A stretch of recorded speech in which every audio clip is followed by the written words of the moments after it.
I'm Ric Viers, sound designer and author of the Sound Effects Bible, and this is Road University. You look so cool. Eyes cut.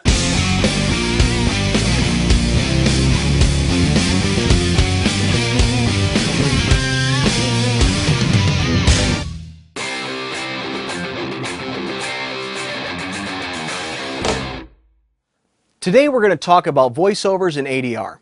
It's important to understand that they are not the same thing. In fact, both require a completely different approach and use different mics altogether. Let's start with voiceover recording, also known as VO recording. VOs are off-screen announcements and narrations that are typically scripted and recorded separately from the production. The actor delivering the line is usually called a voice actor or VO artist. When recording VOs, you want to have a large diaphragm condenser mic. Rode has many mics that fit this description. Shotguns are often used for voiceover work as they can add presence to the voice that helps them cut through the mix. Today we're going to focus on the NT2A and the NT2000. The NT2A is a dual diaphragm large condenser microphone with a polar pattern switch that allows you to choose from omni, cardioid, and figure 8. It has a 3-position high-pass filter and pad. The NT2000 has the same features as the NT2A but with a variable pattern, high-pass filter, and pad. It also comes with an SM2 shock mount.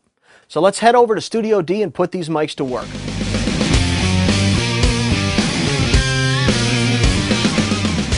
We have the NT2000 ready to go in the VO booth for our session.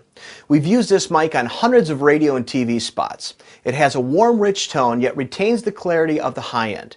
This allows you to track a voice and still have the flexibility to EQ the voice to taste after the fact. When setting up for your session, a good starting point is to zero out the controls on the mic. Start with the cardioid pattern. Disable the high-pass filter and switch the pad to 0. Have the VO artist give you a level test from the script to help you determine if you need to adjust any of these settings. Now let's head into the booth and open up this mic.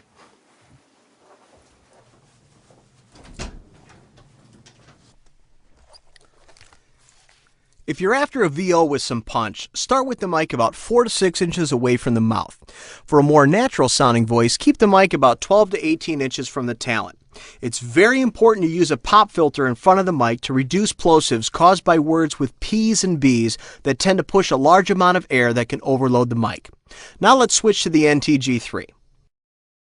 As you can hear, there is a very different sound to the shotgun mic. Experiment between the two different types of microphones to see which one works best for your project. Now let's jump back to the NT2000. If you don't have a VO booth to record in, find a quiet room or closet and hang some blankets around the mic. A better solution would be to use sound blankets known as furniture pads. They're denser than regular blankets and will help absorb more of the room's reverb. Now let's head back to the equipment room and talk about ADR recording. ADR stands for Automated Dialogue Replacement, and it's the process of re-recording unusable production dialogue. The challenge is recording in sync with the original dialogue while still maintaining continuity in the soundtrack. There are 2 keys for successful ADR. The first is microphone selection. The choice for the mic to use has already been made for you. You should always use the same microphone as was used by the sound mixer on location. The biggest mistake you can make as the recordist is to use the most expensive mics and preamps that you can find. This will only result in a soundtrack where the ADR sticks out like a sore thumb. The goal of ADR is simple: to match the rest of the dialogue in the scene. For positioning, you should start by placing the mic at the same distance from the talent as was used on the set. The second key to successful ADR is performance. The actor needs to seamlessly replicate the performance that was shot on location. This is harder than it sounds, as oftentimes this stage in post-production can take place weeks, months, or even years after shooting. Sometimes you'll need to get creative with the recording sessions. If the scene has the actor running down an alley, have the actor run in the booth to maintain the same energy as it was in the scene. So let's recap.